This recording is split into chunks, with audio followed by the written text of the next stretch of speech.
E já de volta ao vivo em cores. Você viu como o intervalo passa rápido, a gente volta com o programa, porque nós queremos isso, essa prestação de serviço à comunidade. Esse é o Vídeo de Saúde. Hoje estamos falando sobre saúde bucal com o nosso querido Dr. Paulo Henrique, aí, o esposo da Luciana, o pai da Maria Júlia e da Luísa, né? Que maravilha. E o filho do seu Antônio e da Dona Jaci, tem o time completo aí. Doutor, nós preparamos uma matéria sobre, assim, o medo do dentista, aquela famosa maquininha, aquele sonzinho característico, assim. Nós vamos acompanhar, daí eu gostaria que o senhor comentasse também a matéria. Vamos lá. Você tem medo de ir ao dentista? Se a sua resposta for sim, saiba que você não está sozinho. Uma pesquisa recente realizada pela Associação Americana de Odontologia diz que entre 3 a 10 adultos compartilham desse problema. Mas por que será que as pessoas têm tanta dificuldade e sentem medo de frequentar o dentista? É isso que vamos descobrir agora. Olha, uma época eu tinha muito medo de ir ao dentista, mas depois eu passei mais frequentemente, né? Porque é uma questão muito de saúde, né? Sempre. Sempre a gente tem um pouquinho de medo, sim. E você faz visita regular? Faço. A cada 6 meses, pelo menos, eu faço a limpeza. Tem medo de ir ao dentista? Claro. A todos, obturação e canal. Os dois que eu precisei fazer e não gostei de nenhum dos dois. Teve medo para fazer? Ah, sim, claro, dói também, né? É horrível. E vai, mesmo assim, enfrentou o medo e vai regularmente ao dentista? Tem que ir, né? Fazer o quê? Dói, machuca, não dá, não tem como, né? Questão de higiene também. Mas faz a visita regular? Vai nele mesmo assim? Uns 6 meses, mais ou menos. Quando eu fui fazer canal, eu tava um pouco preocupado porque me disseram que é dolorido. Realmente é. E mais faz visita com frequência ao dentista? Sim, anualmente. Ali barulhinhos. E mesmo assim enfrentou o medo? Enfrentei, com coragem. E faz visita hoje regularmente? Agora no momento não, mas eu faço uma vez, assim, por ano, pra gente fazer, né? A anestesia eu não pegava. Aí depois de um tempo, pela segunda anestesia, aí deu certo. E isso te deixou com medo? Ou você já tinha esse medo antes de ir? Não, já tinha esse medo. Você acha que esse medo vinha da onde? Eu acho que pensava na dor, pode ser isso. Mesmo com medo, não deixa de ir? Não deixo de ir, mas que eu não gosto não. O especialista explica a diferença entre ansiedade, medo e fobia, para entender melhor o que sentimos diante dos eventos naturais da vida e se precisamos ou não reagir diante das situações. A ansiedade é quando eu começo a antecipar esse medo. Então, amanhã eu tenho dentista e eu já estou sofrendo hoje. Isso é ansiedade.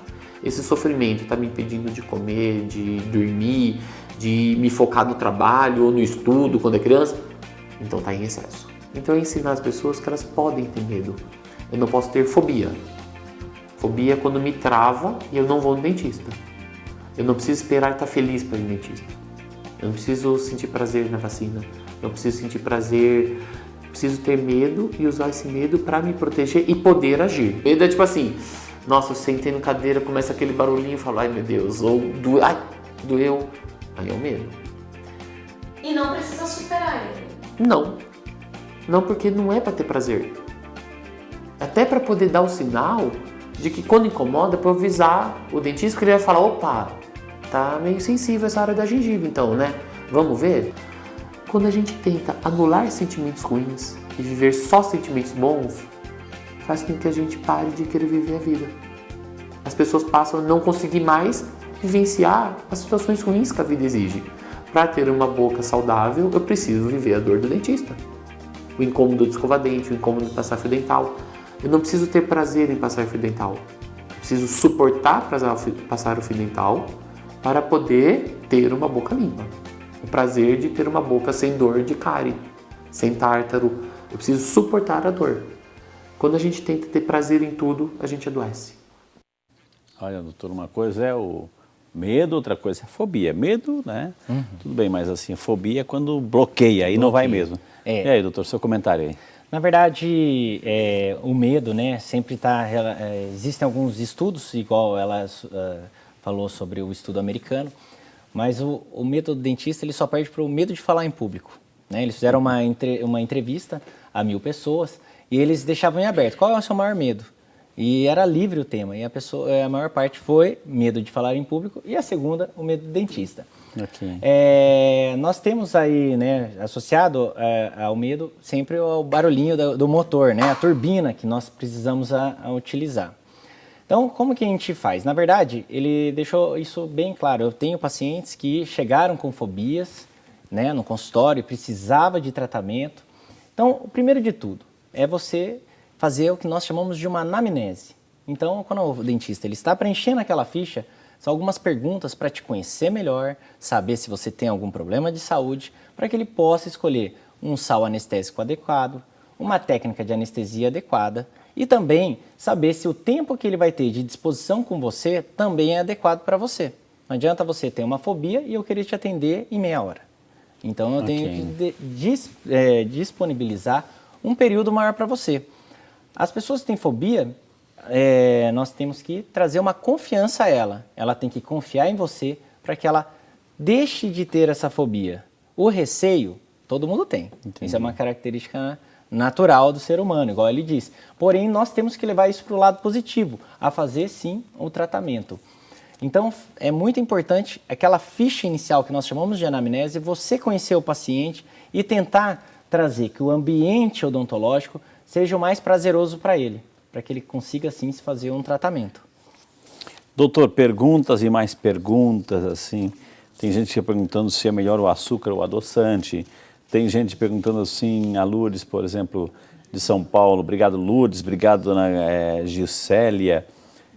Ao levantar, tomo 600 ml de água em jejum. Gostaria de saber se é importante escovar os dentes antes de tomar água. Na verdade, não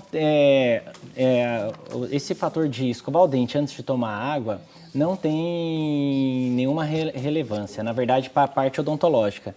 Existem alguns estudos que dizem que o ideal é você tomar água sem escovar o dente, porque aquela saliva que está ali acumulada na boca, ela é uma saliva básica. Então, ela vai ajudar a você fazer um tamponamento para aquelas pessoas que têm problema gástrico. Tomar algumas medicações. Então, tomar água antes. Isso, tomar água antes de escovar. Ah, que maravilha. Mais perguntas aqui pelo nosso Facebook. Vamos jogar aqui na tela, por favor. Mais perguntas nas nossas redes sociais. A Gaúcha, né? Deve ser do Rio Grande, né? Doutor, meus dentes quebram com facilidade. O que acontece? Pergunta a nossa amiga Gaúcha, doutor. Boa noite, Gaúcha. Precisa verificar se você não está tendo um apertamento, né? E até mesmo verificar que tipo de tratamento você tem sobre os dentes. Ok. Né? Dependendo, restaurações extensas, elas podem fragilizar um pouco mais aí esse elemento dentário. Então, você teria que trocar essas restaurações, por exemplo, por coroas de porcelana, onde você tem uma dinâmica diferente. Ok? Mais perguntas aqui no nosso Facebook. Demis, gostaria de saber se existe algum tipo de limpeza especializada em implantes dentários. O Demis Galvão, de Mairiporã, São Paulo. Obrigado, Demis. Boa noite, Demis. Sim, existe sim. Geralmente o dentista que te fez a cirurgia, que é o especialista em implantodontia, ele faz esse tipo de limpeza que é especializada. Em alguns casos, quando a prótese ela é extensa e unida, nós temos que desparafusar, soltar isso, pelo menos a cada 6 meses, a cada 1 ano, em média, para que se faça uma limpeza e um polimento dessa prótese para que volte no lugar. Se for prótese menor, igual no nosso caso aqui, de um dente, pode ser removido ali, desparafusado, numa limpeza convencional, ele tira para fazer um polimento ali e dar um acabamento, até um novo torque sobre esse implante. Mas o ideal é que faça. Muito bem, mais uma pergunta aí, a gente quer atender o máximo de pessoas. A Maria, gostaria de saber sobre prótese flexível. Obrigado, Maria, Deus te abençoe. Boa noite, Maria. Existe sim na odontologia uma prótese flexível, no qual a indicação é para aqueles pacientes que têm uma gengiva muito fina, né, que não tem os dentes e tem uma prótese fina. Isso daí, a gente tem algumas indicações, mas elas têm que ser uma indicação precisa, porque o ideal ainda é aquela com que nós chamamos vulgarmente com os ferrinhos, que nós chamamos de PPR, né? Que é uma prótese que você tira e coloca. Essa flexível é do mesmo jeito, você tira e coloca, porém você precisa ter uma indicação precisa para isso. A prótese removível, né? Isso. Mais uma pergunta aqui. Zózima, obrigado Zózima. Doutor, a saliva pode ocasionar tártaro? Qual o medicamento usado para esse tipo de saliva? Zózima. Zózima, boa noite. Toda saliva, ela tem mineral. Então, você não precisa, teoricamente, tratar a saliva. Você precisa escovar os dentes para que não se forme a placa bacteriana. Então, se não tem a formação de placa bacteriana, não tem como mineralizar e ter a formação de tártaro. Mais uma aí pelo Facebook para a gente completar e contemplar todos. O Daniel, boa noite, ótimo programa. Obrigado, Daniel. Meu nome é Daniel e a minha mãe usa dentadura há alguns anos. Há pouco tempo, uma agente da saúde orientou ela a fazer a escovação da dentadura com sabonete. Isso procede, doutor? Muito obrigado. Daniel aí, doutor. Daniel, boa noite. Você pode fazer escovação com sabonete, sim. Porém, vai ficar aquele gostinho ruim do sabonete sobre a prótese. Existe creme dental próprio para fazer essa higienização ou pode ser mesmo o convencional. O ideal é que ela use uma escova do tipo dura para fazer a escovação da dentadura. Exato, porque aí não tem contato com a gengiva. É isso. Gente, quantas informações valiosas aqui.